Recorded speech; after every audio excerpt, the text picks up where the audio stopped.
Eu sou Mário Persona e essas são as respostas que eu dei aos que me perguntaram sobre a Bíblia. Você andou lendo e ouvindo algumas coisas sobre congregar somente ao nome do Senhor, fora de denominações, fora de qualquer sistema humano, sem ser dirigido por homens, por líderes, mas simplesmente pelo Senhor e pelo seu Santo Espírito. E aí você perguntou, se eu não congregar assim, estarei perdido? Você também disse que gosta de ler o que eu publico e também concorda ser errado existir essa enxurrada de denominações em que se transformou a cristandade.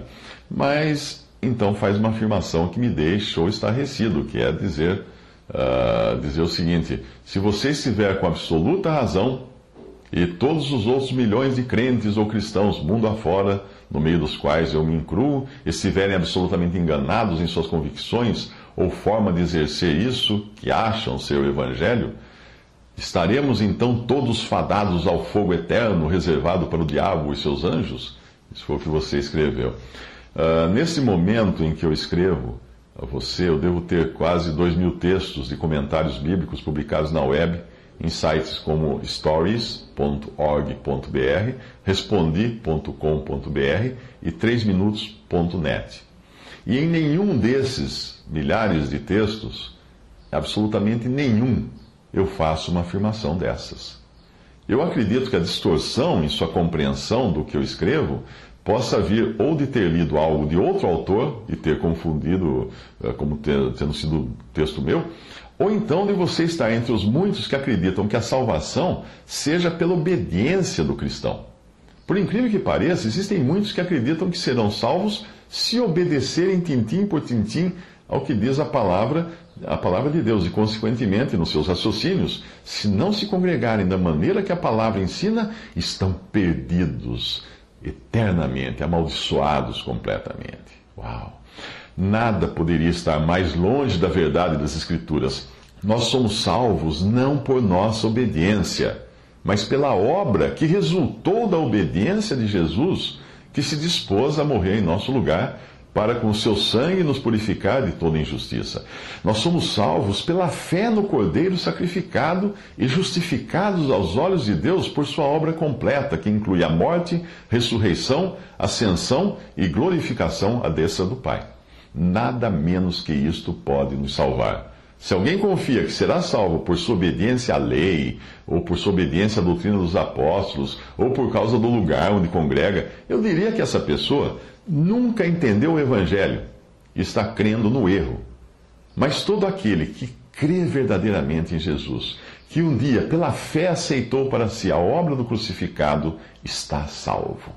Nada pode mudar isso, porque ninguém ou nada é capaz de tirar uma ovelha das mãos do Pai, ou de arrancar um membro do corpo de Cristo. A ideia de que alguém seja salvo por sua obediência, por seu bom andar, por sua perseverança, por seu congregar da maneira e no lugar correto, etc., só traz desonra a Deus e contradiz o fundamento básico da fé cristã, que é a salvação independente das obras de justiça que pratiquemos.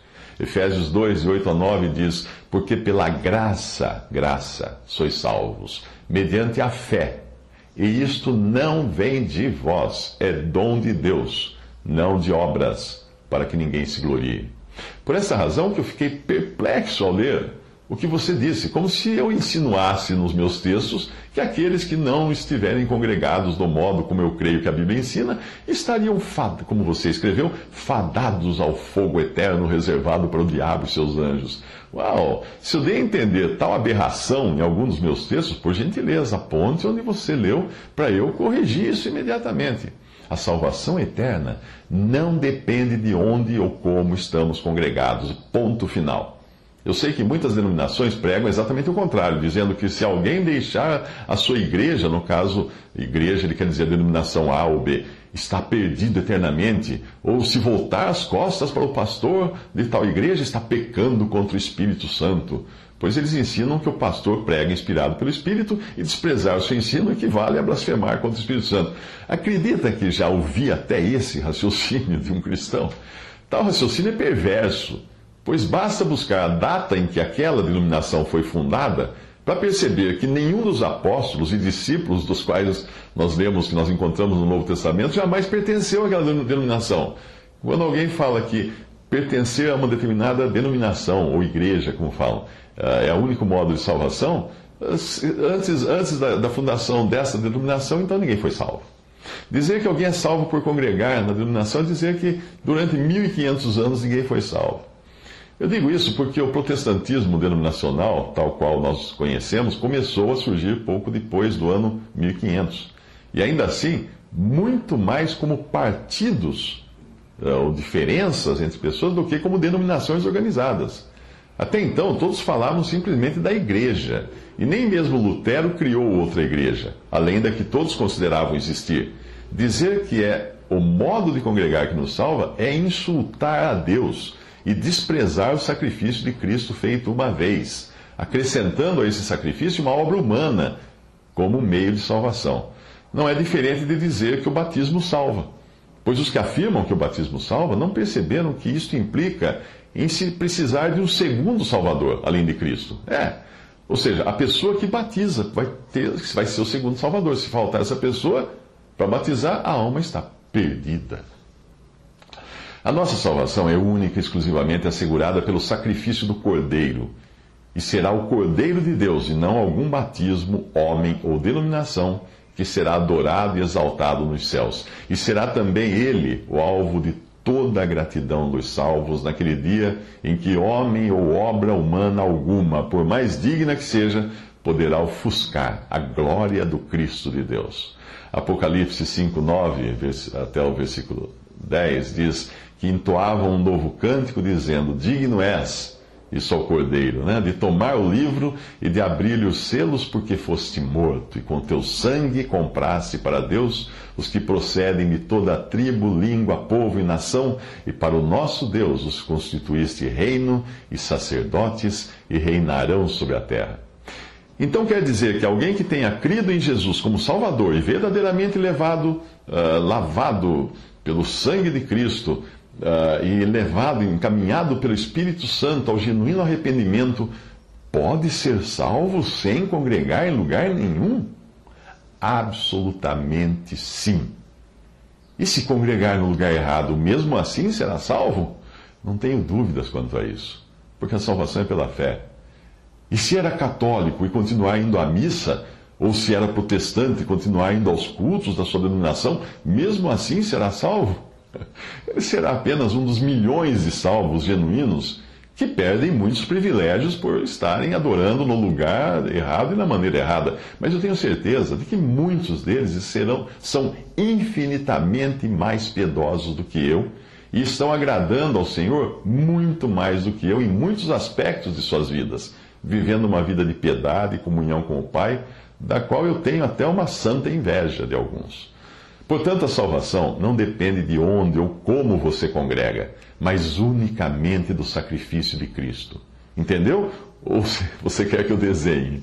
Não liga para isso, foi só para descontrair. Um princípio importante que nós aprendemos no Antigo Testamento é que Deus tinha um povo na terra, Israel, e que esse povo foi dividido no episódio envolvendo Jeroboão. Você lê isso em 1 Reis, a partir do capítulo 11, ou também no livro de Crônicas, está a mesma história. A partir daquela divisão, 2 tribos continuaram vivendo e adorando em Jerusalém, que era o centro que Deus havia estabelecido para adorar. E 10 tribos adoravam fora de Jerusalém, ou seja, no lugar errado e da forma totalmente contrária aos mandamentos de Deus. Mesmo assim, Deus continuou considerando o povo todo como Israel. Embora para identificação, no texto das Escrituras, as 10 tribos passaram a ser chamadas de Israel e as 2 que estavam no lugar certo, de Judá. Mas Deus tinha tamanho carinho e cuidado para com essas 10 tribos, fora do lugar certo de adoração, fora do modo correto de adoração, Deus tem tanto cuidado com elas que proveu para elas 2 dos maiores profetas que nós encontramos nas Escrituras, Elias e Eliseu.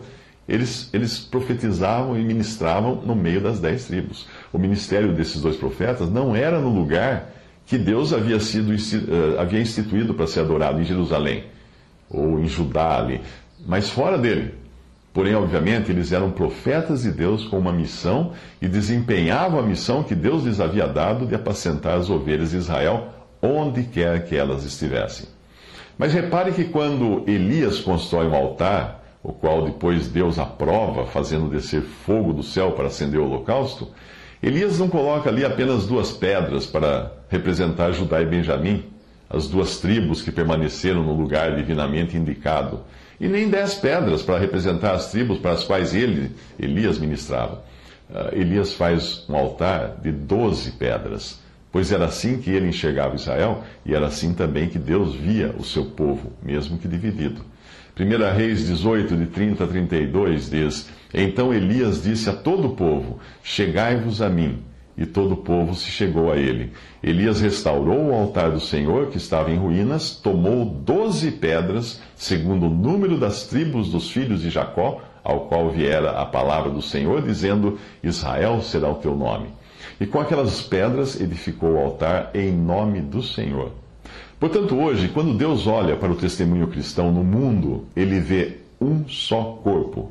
E este é o corpo de Cristo, formado por todos os que foram lavados pelo sangue do Cordeiro e irão habitar na glória.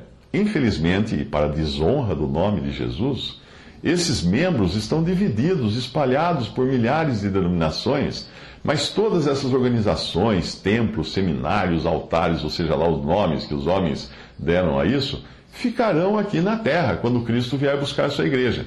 Porque a sua igreja não é uma organização ou um grupo específico de cristãos. A sua igreja, e glória a Deus por isso, é a sua noiva. Aquela que Cristo comprou com seu sangue derramado na cruz. Se você foi comprado por esse sangue, então você é tão membro do corpo de Cristo quanto eu ou qualquer outro, mesmo que esteja neste mundo e mesmo que neste mundo nós estejamos divididos por paredes criadas por homens.